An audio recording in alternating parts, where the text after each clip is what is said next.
¿Alguna vez has sentido que las personas que debían apoyarte te dieron la espalda?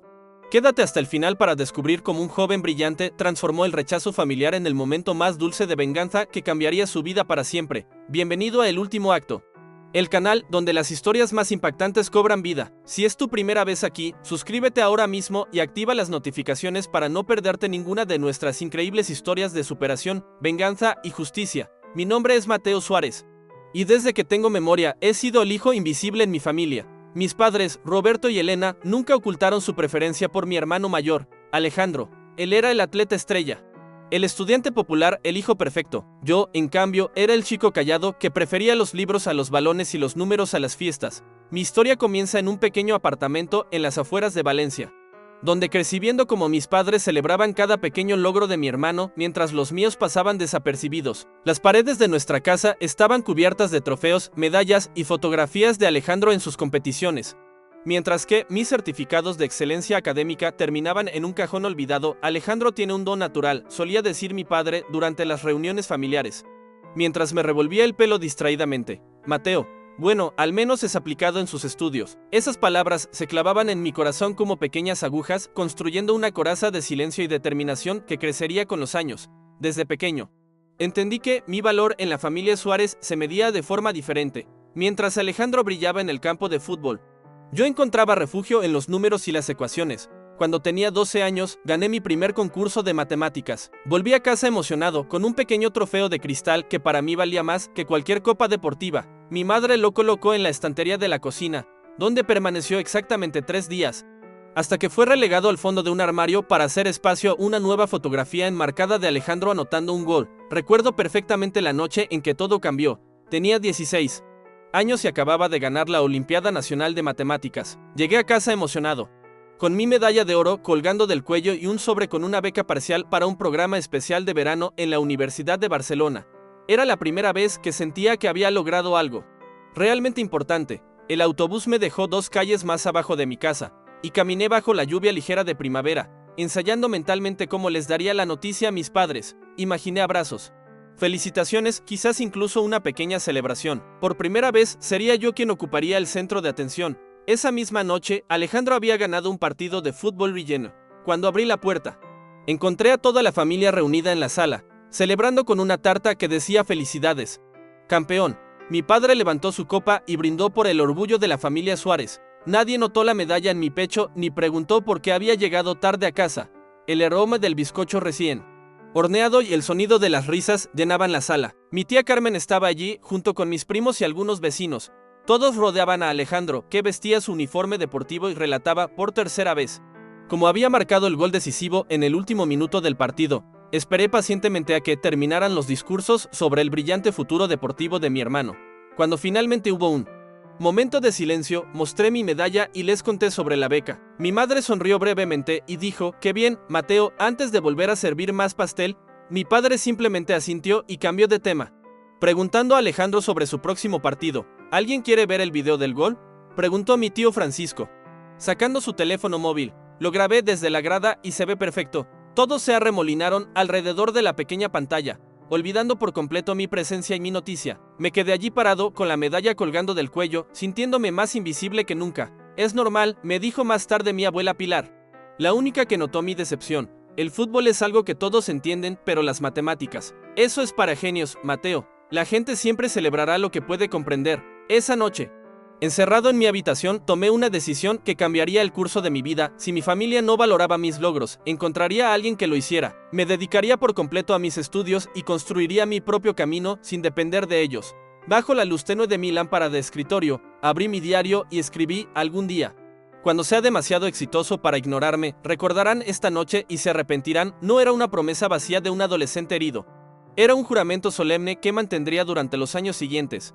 Los siguientes 2 años me convertí en un estudiante obsesivo. Dormía apenas 5 horas por noche, estudiaba hasta que mis ojos ardían y participaba en cada competencia académica posible. Dejé de asistir a las celebraciones familiares, concentrándome únicamente en mi objetivo, ser aceptado en una universidad de prestigio, preferiblemente lejos de España, lejos de la sombra constante de Alejandro. Mi rutina se volvió monótona pero eficiente: despertarme al amanecer, estudiar antes de ir al instituto, asistir a clases, participar en el club de matemáticas y programación, regresar a casa para una cena rápida y silenciosa y luego encerrarme en mi habitación hasta la madrugada.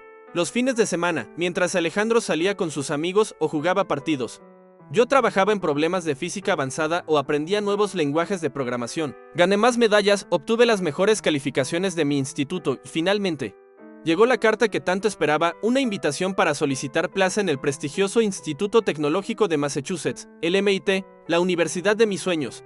El lugar donde los nerds como yo no eran marginados, sino celebrados. La carta llegó un martes por la mañana. La abrí con manos temblorosas en la parada del autobús, lejos de miradas indiferentes. El logo del MIT brillaba en el encabezado y las palabras "nos complace invitarle a solicitar admisión" hicieron que mi corazón se acelerara. No era una aceptación definitiva, pero era un paso gigantesco. El día que recibí la carta, bajé corriendo las escaleras hasta el comedor donde mi familia cenaba. Les mostré el sobre con el logotipo del MIT y les expliqué lo que significaba una oportunidad de estudiar en una de las mejores universidades del mundo. La televisión estaba encendida, como siempre durante las cenas, mostrando un partido de la liga. Mi padre dividía su atención entre su plato de paella y la pantalla, mientras mi madre repasaba la lista de la compra para el día siguiente. Alejandro enviaba mensajes por su móvil, probablemente a alguna de sus novias. ¿Y cuánto cuesta eso?, preguntó mi padre, masticando lentamente su cena sin levantar la mirada del televisor donde el Barcelona atacaba la portería del Real Madrid. Es caro, admití, pero con mi expediente académico puedo conseguir becas que cubran gran parte. Solo necesitaría un poco de ayuda para completar. Mi padre me interrumpió con una risa seca. ¿Un poco de ayuda, Mateo? Estamos pagando la universidad de Alejandro aquí en España, que ya es bastante cara con su beca deportiva. No tenemos dinero para enviarte al otro lado del mundo a estudiar lo que sea que quieras estudiar. Ingeniería informática y matemáticas aplicadas, murmuré, pero nadie me escuchaba. Mi madre, notando la tensión, intentó suavizar la situación. Cielo, entiende que es muy lejos y muy costoso. Si fuera aquí en España. Además, continuó mi padre, levantando por fin la mirada del televisor cuando anunciaron un córner para el Barcelona. ¿Para qué irte tan lejos? La Universidad de Valencia es excelente y podrías vivir en casa y ahorrarnos a todos un dinero que no tenemos. Gol, gritó Alejandro, saltando de su silla. La conversación quedó interrumpida mientras mi padre y mi hermano celebraban. Mi madre aprovechó para retirar los platos, y mi carta del MIT quedó olvidada sobre la mesa, manchada con una gota de aceite de la paella. Esa noche comprendí la verdad, no era que no pudieran ayudarme, era que no querían hacerlo. 2 meses después, cuando Alejandro necesitó un coche nuevo para facilitar sus entrenamientos, mis padres no dudaron en hipotecar la casa para comprárselo. Un flamante Seat León rojo que mi hermano estrelló contra un árbol 3 semanas después, conduciendo ebrio tras una fiesta de celebración por otro partido ganado. Es una inversión en su futuro, defendió mi padre cuando la tía Carmen cuestionó la compra del coche. Alejandro podría fichar por un equipo importante en cualquier momento, y eso nos cambiaría la vida a todos. A pesar del rechazo, decidí seguir adelante con mi sueño. Pasé semanas completando solicitudes de becas, trabajando a tiempo parcial en una tienda de informática y contactando con todos los programas de ayuda financiera disponibles. Mi profesor de matemáticas, don Emilio, me recomendó para un programa especial de la Fundación La Caixa, y la dueña de la tienda donde trabajaba, doña Mercedes, me permitió hacer horas extra para ahorrar más. Dormía apenas 4 horas diarias, dividiendo mi tiempo entre el instituto, el trabajo y las solicitudes de becas. Mi salud comenzó a resentirse, perdí peso, desarrollé migrañas crónicas y mi vista empeoró, obligándome a usar gafas, pero cada obstáculo solo aumentaba mi determinación. Finalmente, logré asegurar una beca casi completa que cubría la matrícula, pero aún necesitaba dinero para el alojamiento, los libros y el billete de avión, aproximadamente 6.000 euros que representaban la diferencia entre perseguir mi sueño o resignarme a la mediocridad que mi familia esperaba de mí. Con el corazón en la mano, volví a hablar con mis padres. Era un domingo por la tarde, habíamos terminado de comer y Alejandro había salido con sus amigos. Era el momento perfecto para una conversación seria. Les mostré las cartas de aceptación de las becas y les expliqué que solo necesitaba 6.000 euros para poder cumplir mi sueño. Es todo lo que pido, les dije, extendiendo los documentos sobre la mesa del salón. He conseguido becas por valor de más de $50.000 anuales. Solo necesito este pequeño empujón inicial. Mi madre miró los papeles con genuino interés por primera vez, pero mi padre se mantuvo inflexible. Me miró fijamente y dijo las palabras que nunca olvidaré. Mateo, entiende que ya hemos invertido todo lo que podíamos en el futuro de esta familia y ese futuro es Alejandro. Lo siento, pero tendrás que encontrar otro camino. ¿Y si Alejandro nunca llega a ser profesional?, pregunté, con un nudo en la garganta. ¿Y si todo ese dinero que han invertido en él no da frutos? Al menos lo habremos intentado, respondió mi padre, encendiendo un cigarrillo. Con el fútbol, sabes que hay una posibilidad real de ganar dinero. Con tus matemáticas y ordenadores, ¿qué garantía tenemos? Intenté explicarles las oportunidades laborales en tecnología. Los salarios iniciales de los graduados del MIT, las empresas que reclutaban directamente del campus. Pero era como hablar con una pared. Sus mentes estaban cerradas. Sus decisiones tomadas. Esa noche lloré como no lo había hecho en años. No por tristeza, sino por rabia y determinación. Me prometí a mí mismo que no solo iría al MIT, sino que me convertiría en alguien tan exitoso que algún día mis padres se arrepentirían de no haber creído en mí. Al día siguiente, contacté con mi tío Luis, el hermano menor de mi padre, con quien la familia apenas tenía relación. Era un exitoso empresario tecnológico que vivía en Madrid y aunque apenas lo conocía, sabía que él también había sido la oveja negra de la familia en su juventud. Siempre fuiste diferente, como yo, me había dicho una vez durante una incómoda cena de Navidad años atrás. Tu padre nunca entenderá a las personas como nosotros. Mateo, nuestras mentes funcionan diferente. Le envié un correo electrónico explicando mi situación, sin grandes expectativas. Para mi sorpresa, me llamó esa misma noche. Te escucho. Sobrino, dijo sin preámbulos. Cuéntame exactamente qué necesitas. Durante más de una hora le expliqué todo, mis notas, mis premios, la aceptación en el MIT, las becas conseguidas y el rechazo de mis padres. No omití ningún detalle. Ni siquiera lo doloroso que había sido sentirme invisible en mi propia familia durante tantos años. Para mi sorpresa, mi tío Luis no solo me escuchó, sino que se ofreció a pagarme todos los gastos que las becas no cubrían. Tu padre y yo nunca nos llevamos bien, me confesó, porque él siempre eligió el camino fácil y yo arriesgué todo por mis sueños. Veo mucho de mí en ti, Mateo, y quiero darte la oportunidad que nadie me dio a mí. Te lo devolveré todo, prometí, con la voz quebrada por la emoción, cada céntimo. Con intereses. No quiero tu dinero, respondió mi tío. Quiero ver tu éxito. Esa será mi recompensa. Y quiero que algún día, cuando hayas triunfado, le recuerdes a tu padre que fue su hermano pequeño, ese al que siempre menospreció, quien apostó por ti cuando él no lo hizo. Un mes después, me despedí de mi familia en el aeropuerto. Mi madre lloró un poco, mi padre me dio un abrazo incómodo. Y Alejandro me deseó suerte, con una mezcla de condescendencia y genuina confusión por mi decisión de irme tan lejos. Ninguno de ellos sabía que mi tío Luis me había ayudado. Les había dicho que conseguí una beca completa de último momento. Cuídate, hijo, dijo mi madre, acomodándome el cuello de la camisa como hacía cuando era pequeño. Escribe de vez en cuando. No te olvides de dónde vienes, añadió mi padre, con ese tono autoritario que siempre usaba conmigo. Si las cosas no funcionan, siempre puedes volver. La Universidad de Valencia se gira aquí. Alejandro me dio una palmada en el hombro. Buena suerte con tus cosas de cerebritos, dijo, en lo que supongo era su intento de ser amable. Seguro que te irá bien. Mi tío Luis me había acompañado también, manteniéndose discretamente a distancia durante la despedida familiar. Cuando finalmente quedamos solos, me entregó un sobre. Ábrelo cuando estés en el avión, me dijo, dándome un fuerte abrazo. Recuerda, a veces la familia que elegimos es más importante que la que nos toca por nacimiento. Los primeros meses en el MIT fueron los más difíciles de mi vida. El idioma, la cultura, el nivel académico, todo era un desafío constante. Pasé noches enteras estudiando en la biblioteca, luchando por mantenerme al nivel de compañeros que habían tenido una preparación mucho mejor que la mía. El dinero era escaso, así que trabajaba en la cafetería del campus para cubrir gastos menores.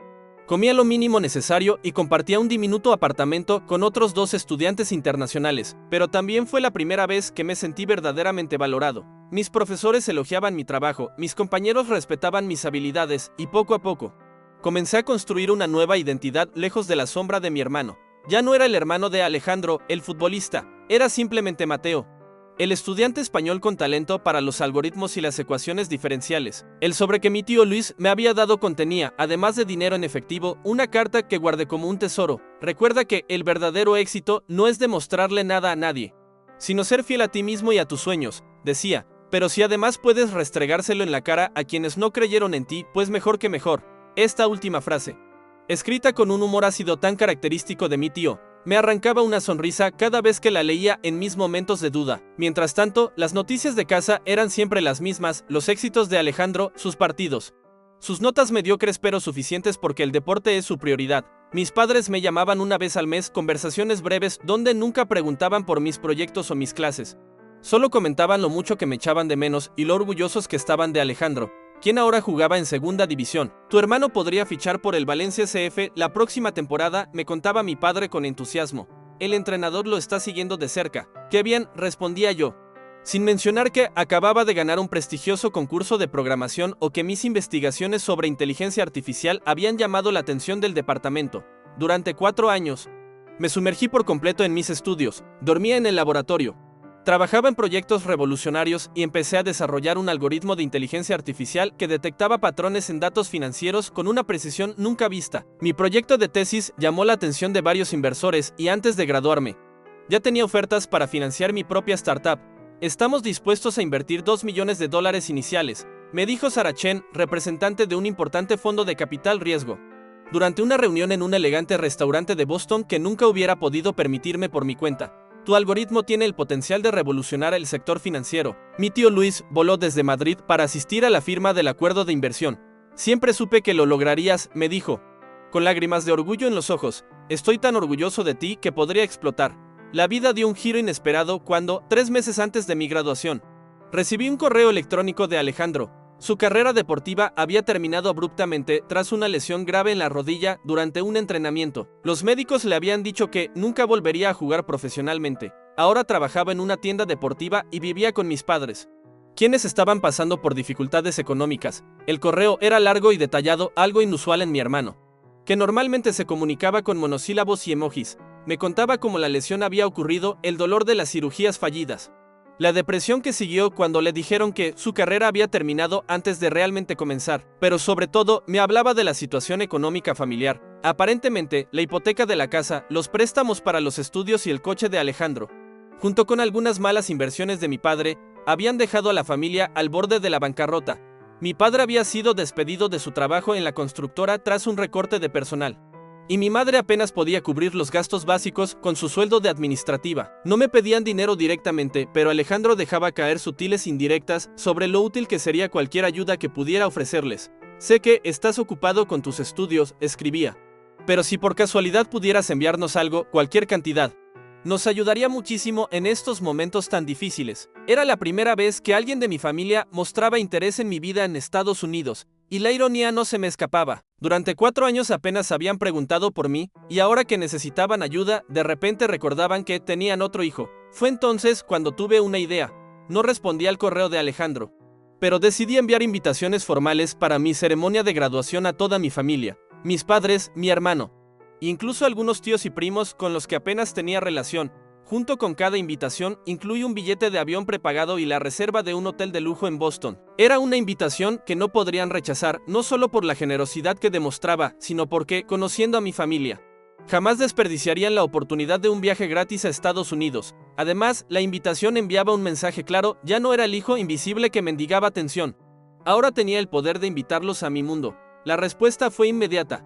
Mi madre me llamó llorando, diciendo lo orgullosos que estaban de mí y cuánto lamentaban no haber podido ayudarme más. Mi padre, por primera vez, me habló con un tono de respeto que nunca había usado conmigo. Incluso Alejandro parecía genuinamente impresionado. Siempre supe que llegarías lejos, hijo, dijo mi padre, con una hipocresía que me habría herido años atrás, pero que ahora solo me causaba una mezcla de lástima y diversión. Tu inteligencia siempre fue un don especial. No puedo creer que mi pequeño vaya a graduarse del MIT, añadió mi madre, como si hubiera sido ella quien me apoyó durante todo el proceso. Estoy tan emocionada de verte con tu toga y birrete. Lo que ellos no sabían es que había planeado cada detalle de su visita meticulosamente. No era solo una invitación a mi graduación. Era una invitación a presenciar el éxito que habían dudado que alcanzaría. Era mi oportunidad de mostrarles exactamente lo que habían perdido al no apostar por mí. El día que mi familia llegó a Boston, los recogí en una limusina que había alquilado especialmente para la ocasión. Sus rostros al verme bajar del elegante vehículo negro, vestido con un traje show a medida que costaba más que el sueldo mensual de mi padre, fueron impagables. Mi madre me abrazó con lágrimas en los ojos. Mi padre estrechó mi mano con una mezcla de orgullo recién descubierto y confusión. Y Alejandro, ahora con una visible cojera por su lesión, me miró como si viera a un extraño. Los llevé a recorrer el campus del MIT. Pude ver en sus rostros una mezcla de asombro e incredulidad mientras les mostraba los laboratorios donde había desarrollado mi tecnología. Les presentaba a mis profesores que me trataban como a un colega brillante y finalmente les revelaba el edificio que albergaba mi startup ya valorada en varios millones de dólares. Todo esto, les dije, mientras contemplaban boquiabiertos las oficinas modernas llenas de ingenieros trabajando en mi visión, lo construí sin su ayuda. Pero gracias a su rechazo, cada vez que dudaron de mí, cada vez que eligieron no apoyarme, me dieron el combustible necesario para demostrarles que estaban equivocados. Mi padre, siempre orgulloso, Intentó mantener la compostura, pero pude ver cómo su rostro se descomponía al comprender la magnitud de su error. Mi madre lloraba silenciosamente y Alejandro, por primera vez en su vida, me miraba con genuina admiración. Nunca pensé, comenzó mi padre, pero se detuvo, incapaz de encontrar las palabras adecuadas. Exacto, respondí con calma, nunca pensaste que yo podría lograr algo así. Nunca pensaste que valía la pena invertir en mí como lo hiciste con Alejandro.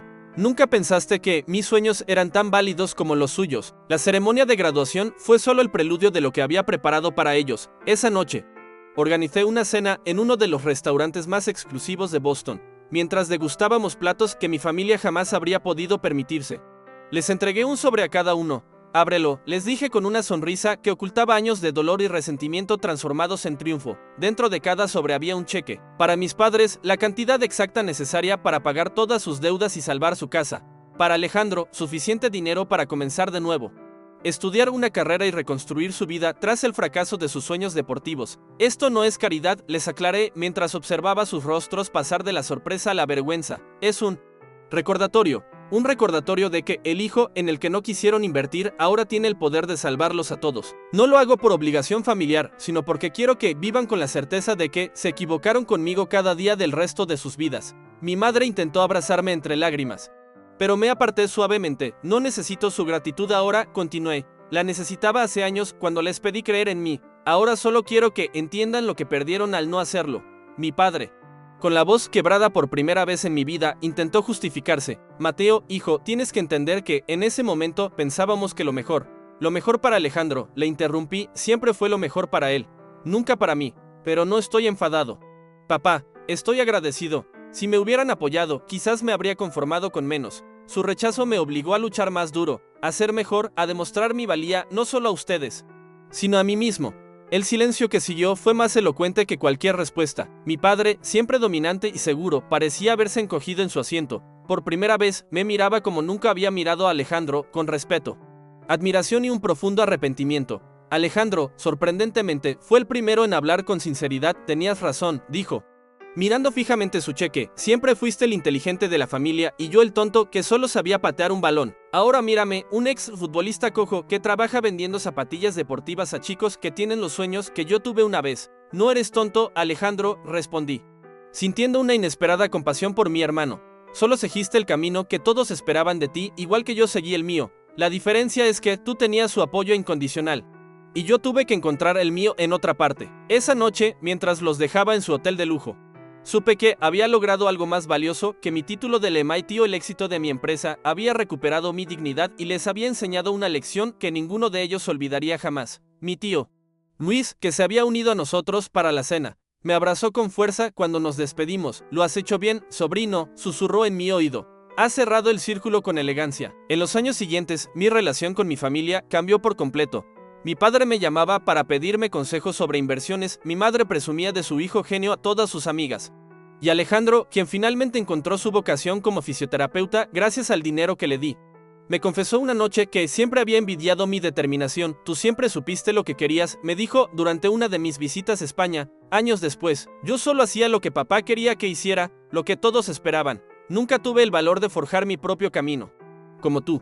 Pero lo más importante es lo que aprendí de toda esta experiencia. El éxito no se trata de venganza. Aunque esa fue mi motivación inicial. Se trata de creer en uno mismo cuando nadie más lo hace, de convertir el rechazo en motivación y de construir un camino propio a pesar de todos los obstáculos. Mi empresa, inicialmente centrada en algoritmos financieros, evolucionó hasta convertirse en una de las startups tecnológicas más prometedoras del sector. Desarrollamos herramientas de inteligencia artificial que ayudaban a identificar patrones en grandes volúmenes de datos, con aplicaciones no solo en finanzas, sino también en medicina, investigación científica y educación. Hoy, 10 años después de aquella graduación, mi empresa se ha convertido en una de las más importantes en el campo de la inteligencia artificial. He creado una fundación que ofrece becas completas a estudiantes brillantes de familias sin recursos, asegurándome de que ningún otro joven tenga que pasar por lo que yo pasé. La Fundación Nuevos Caminos la llamé en honor a aquella frase que mi padre me dijo cuando le pedí ayuda: tendrás que encontrar otro camino. Cada año seleccionamos a 100 estudiantes de todo el mundo, jóvenes brillantes cuyas familias no pueden o no quieren apoyar sus sueños académicos, y les damos la oportunidad que yo casi no tuve, Y cada vez que otorgo una de esas becas, recuerdo aquel día en que mis padres me dijeron que no podían ayudarme. Y sonrío pensando en cómo el universo tiene formas misteriosas de convertir nuestros mayores dolores en nuestras más grandes fortalezas. Mi tío Luis, ahora un hombre mayor pero aún lleno de energía y sabiduría, sigue siendo mi mayor apoyo y el presidente honorario de la fundación. Has convertido tu dolor en el combustible para ayudar a otros, me dijo en la última gala benéfica. Ese es el verdadero éxito. Si hay algo que quiero que aprendas de mi historia es esto: nunca permitas que la falta de apoyo de otros determine tu destino. Las personas que deberían creer en ti pueden fallarte, pero eso no define tu valor ni tu potencial. Define tú mismo quién quieres ser y lucha por ello con toda tu alma, porque al final, la mejor venganza no es hacer que otros se arrepientan de no haber creído en ti, sino construir una vida tan extraordinaria que su falta de fe se convierta en el mayor error que jamás cometieron. Y cuando finalmente logres todo lo que te propusiste, tendrás el poder de elegir, guardar rencor o mostrar la generosidad que otros no tuvieron contigo. Yo elegí lo segundo. No porque mi familia lo mereciera, sino porque yo merecía liberarme del peso del resentimiento. Aquella invitación de graduación que envié cambió más vidas que solo la mía. Cambió la forma en que mi familia me veía. Pero más importante aún, cambió la forma en que yo me veía a mí mismo, ya no como el hijo invisible, sino como el hombre que tuvo la fuerza para forjar su propio destino. Hoy, cuando miro atrás, ya no siento dolor ni rabia, solo gratitud por cada obstáculo que me hizo más fuerte, por cada rechazo que me empujó a luchar más duro y por cada persona que dudó de mí y me dio la motivación para demostrarles que estaban equivocados, porque a veces los que intentan cerrarte las puertas son precisamente los que te empujan hacia el camino donde encontrarás las que realmente deberían abrirse para ti. Y así termina esta historia de superación y redención. ¿Te has sentido alguna vez subestimado por las personas que más deberían apoyarte? ¿Has tenido que luchar contra todo pronóstico para demostrar tu valía? Cuéntame tu experiencia en los comentarios. Si esta historia te ha conmovido, no olvides suscribirte a El Último Acto, donde cada semana compartimos relatos que te harán reflexionar sobre el poder de la perseverancia y la justicia poética. Activa la campana de notificaciones para no perderte ninguna de nuestras historias y comparte este video con alguien que necesita inspiración para seguir luchando por sus sueños. Recuerda que, como Mateo, todos tenemos el poder de reescribir nuestro destino, incluso cuando aquellos que deberían ser nuestro mayor apoyo se convierten en nuestros primeros obstáculos. Nos vemos en la próxima historia. Hasta pronto.